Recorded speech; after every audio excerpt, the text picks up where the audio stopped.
সবাইকে 19তম ক্লাসে স্বাগত। তো আমরা গত 18টি ক্লাসে দেখে আসছি যে HTML এর অনেকগুলো এলিমেন্ট, মোটামুটি সবগুলো এলিমেন্ট আমরা দেখে আসছি। তো আজকে আমরা দেখব যে HTML এর এলিমেন্টগুলো ইউজ করব আমরা কিভাবে লেআউট তৈরি করব। একটি ওয়েব পেজ যখন আমরা তৈরি করব সেই ক্ষেত্রে আমাদের যে এলিমেন্টগুলো আছে এই এলিমেন্টগুলো আমরা লেআউট আকারে তৈরি করে নিব। একটি ওয়েবসাইটে যদি আমরা বিভিন্ন পার্ট ভাগ করে নিই, যেমন আমরা যদি এখানে একটি ওয়েবসাইট লেআউট দেখি, এটা হচ্ছে পুরো একটা ওয়েবসাইট। তো এটি আমরা যদি জুম করে দেখি তাহলে প্রথমে দেখতে পাচ্ছি যে এখানে আমাদের অনেকগুলো টেক্সট আছে, অনেকগুলো কন্টেন্ট রয়েছে। তো এগুলো প্রত্যেকটা আমরা কিন্তু পার্ট করে ভাগ করে নিয়ে করব। যেমন এইখানে যে ব্যাকগ্রাউন্ড নীল কালারের যে কন্টেন্ট রয়েছে, তো এটা একটা পার্ট নিব, এরপরে এটা একটা পার্ট করে নিব। তো এভাবে আমরা প্রত্যেকটা পার্ট বাই পার্ট করে সেকশন আকারে কাজ করব। যেমন এখানে আমরা একটা পার্ট করে নিব। তো এভাবে আমরা প্রত্যেকটি পার্ট বাই পার্ট করে ওয়েবসাইটটা তৈরি করব। আমরা একটার ভিতরেই সবগুলো ইউজ করতে পারবো। এবং আমাদের ওয়েবসাইটটা আমরা যদি দেখি, এই যে ওয়েব ডিজাইনটা আমরা যে দেখতে পাচ্ছি, এখানে কিন্তু এক একটা পার্টের এক এক ধরনের নাম দেওয়া হয়। যেমন প্রথমে যদি আমরা দেখি যে এই যে এখানে একটি ওয়েবসাইটের লোগো আছে, এটাকে লোগো পার্ট বলে, যে এটা লোগো। এবং এখানে যে আমরা কয়েকটি কন্টেন্ট দেখতে পাচ্ছি, এগুলোকে মূলত মেনু বলে বা নেভিগেশন বার বলে। তো এই যে নেভিগেশন, লোগো এবং উপরের যে পার্টটি দেখতে পাচ্ছি, এই দুইটি পার্টকেই মিলে এটিকে বলে হেডার পার্ট। তো একটা ওয়েবসাইটের হেডার যখনই বুঝাবে যে উপরের অংশে, সবার উপরের অংশে যে জিনিসগুলো রয়েছে এটি হচ্ছে হেডার পার্ট। তো এখানে এই দুটি হচ্ছে হেডার পার্ট। উপরে যে অংশটি দেখা যাচ্ছে এটি আমরা টপ হেডার নাম দিতে পারি এবং এটি মেইন হেডার। এবং এরপরে যে সেকশনটি আমরা দেখতে পাচ্ছি সেটি নাম দিতে পারি ব্যানার নামে, যেটিকে আমরা সাধারণভাবে যখন ওয়েবসাইটটি রানিং করব, ডাইনামিক করব, এটি স্লাইড আকারেও করে রাখতে পারবো। যে কোনো একটি বাটন ক্লিক করলে এটি অটোমেটিকলি স্লাইড হয়ে নতুন আরও একটি এরকম কন্টেন্ট এবং ইমেজ আসবে। তো এটিকে সাধারণত ব্যানার বলে। এবং পরের যে সেকশনগুলো আছে এগুলোকে এক একটা এক এক নামে বলে। যেমন এটি আমরা যদি একটি সার্ভিস নাম দিই, সেই ক্ষেত্রে আমরা সার্ভিস এরিয়া নাম হিসেবে ইউজ করতে পারবো। এভাবে এগুলো হচ্ছে একটা আইকন বক্স যদি আমরা হিসেব করি যে এটি আইকন বক্স। এবং এই যে প্রত্যেকটি সেকশনে আমরা দেখব কিছু কিছু সেকশনে আমাদের এরকম টাইটেল দেওয়া আছে, যেটিকে ওয়েব পেজ টাইটেল বা সেকশন টাইটেল হিসেবে আমরা বলতে পারবো। তো এরকমভাবে দেখা যাচ্ছে আমরা যদি সবার শেষে চলে যাই, তো এখানে যে পার্টটি দেখা যাচ্ছে, যেমন এখানে লোগো কন্টেন্ট রয়েছে, তো এই পার্টটিকে পুরাটাই বলে ফুটার। আমাদের ওয়েবসাইটের প্রথমেই যে পার্টটি রয়েছে এটিকে বলা হয় হেডার, এবং সবার শেষে যেটি থাকবে সেটি হচ্ছে ফুটার। তো এখানে আমাদের হেডারের মতো দুইটি ফুটারের সেকশন রয়েছে, যেমন এখানে একটি মেইন ফুটার আমরা নাম বলতে পারি, এবং শেষে যে কপিরাইট মিডিয়া অফিস লেখা আছে এটিকে আমরা কপিরাইট ফুটার বলতে পারি। তো আমাদের ওয়েবসাইটের উপরের যে পার্টটি এটি হচ্ছে হেডার পার্ট, এবং সবার শেষে যে পার্টটি এটি হচ্ছে ফুটার পার্ট, এবং বাদবাকি যে পার্টটি রয়েছে এটি আমরা বডি পার্ট হিসেবে বলতে পারি। তো এভাবে বডি পার্টে অনেকগুলো সেকশন রয়েছে যেগুলো আমরা পার্ট করে ভাগ করে নিব। তো সেই ক্ষেত্রে আমাদের HTML এ আমরা যদি যাই, সেই ক্ষেত্রে আমরা যদি হেডার পার্টটা হিসেব করি, সেই ক্ষেত্রে আমরা এখানে লিখব ডিভ নামের যে এলিমেন্টটি রয়েছে, আমরা ডিভের মধ্যে পুরো হেডার পার্টটাকে নিয়ে নিব। তো আমরা যদি ডিভের মধ্যে এখানে হেডার পার্ট হিসেবে যদি H2 একটি টেগ নিই, H2 তে আমরা যদি বলে দেই হেডার এরিয়া, তো এটি হচ্ছে আমাদের হেডার পার্ট এরিয়া। এবং এরপরে আমরা আরও একটি ডিভ নিব, যেটি হচ্ছে আমরা এখানে বলে দিতে পারি H2 টেগের মধ্যে বডি এরিয়া, এবং আরও একটি পার্ট নিব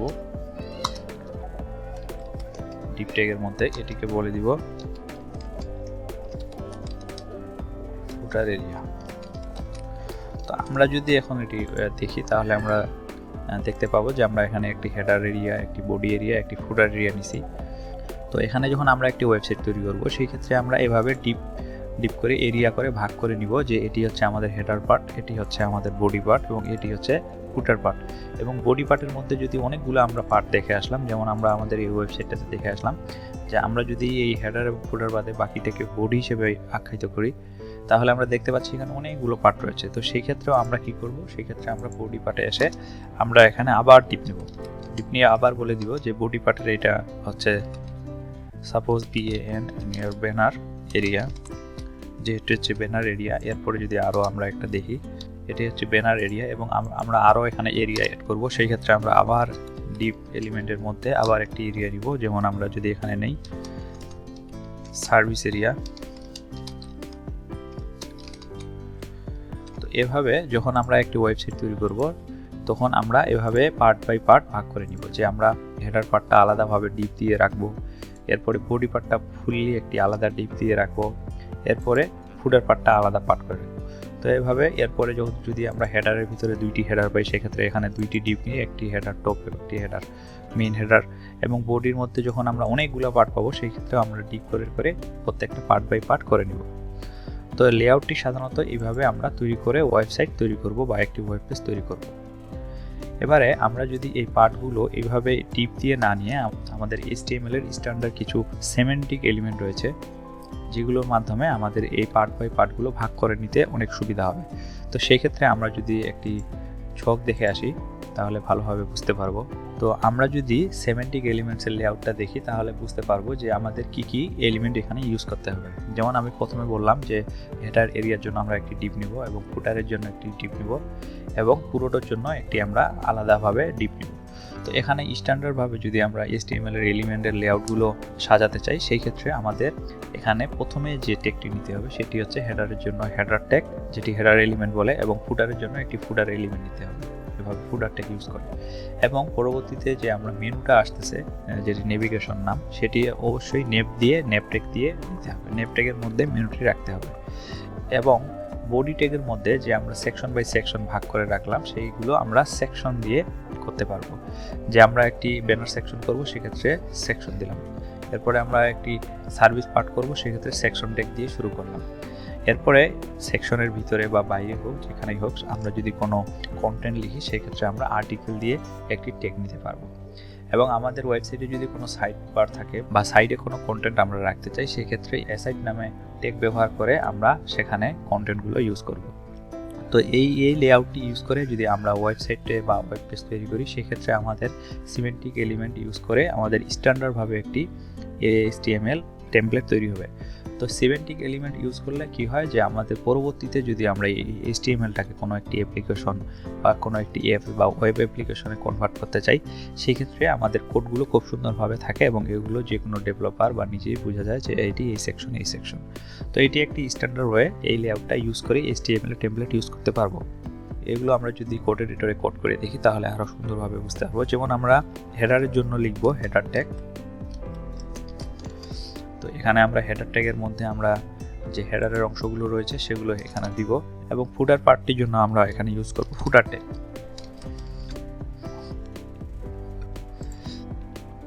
এবং এর মধ্যে যতগুলো পার্ট থাকবে সেগুলো হচ্ছে বডির পার্ট। তো বডির পার্টটাকে আমরা আরেকটি ট্যাগ দিয়ে আবদ্ধ করে নিতে পারি, সেটি হচ্ছে মেইন ট্যাগ।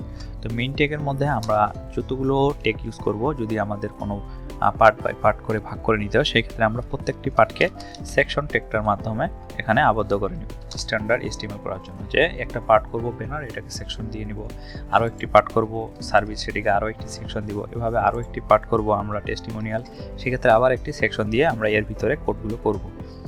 এবং এর ভিতরে যদি আমাদের কোনো একটি আর্টিকেল লেখার প্রয়োজন মনে হয়, যে আমরা এখানে কিছু কন্টেন্ট লিখব, সেক্ষেত্রে আমরা আর্টিকেল নামের একটি যে ট্যাগ রয়েছে, এলিমেন্ট রয়েছে, আর্টিকেল নামের যে এলিমেন্টটি রয়েছে সেটি আমরা এখান থেকে ইউজ করতে পারবো, যে এখানে আমরা আর্টিকেলগুলো লিখব। সেমভাবে যদি একটি সেকশনের ভিতরে কোনো সাইটে কোনো কন্টেন্ট আমরা লিখতে চাই, লেফট সাইড হোক বা রাইট সাইড হোক, সেই ক্ষেত্রে আমরা এসাইট নামের একটি ট্যাগ ইউজ করে আমরা এই এসাইটের ভিতরে ওই কন্টেন্টগুলো লিখতে পারবো। তো মূলত এভাবে আমাদের HTML এর যে লেআউটটা আছে এই লেআউটটা আমরা এভাবেই করব। আমরা যখন পরবর্তীতে ক্লাসে যখন আমরা দেখব যে একটি ফুললি ওয়েব পেজ কীভাবে আমরা ক্রিয়েট করতেছি HTML এবং CSS এর মাধ্যমে, সেক্ষেত্রে আমরা এটি আরও ভালোভাবে বুঝতে পারবো যে আসলে কোথায় আমাদের কী ট্যাগ ইউজ করতে হবে এবং কোন এলিমেন্টের ভিতরে কী কী রাখতে হবে।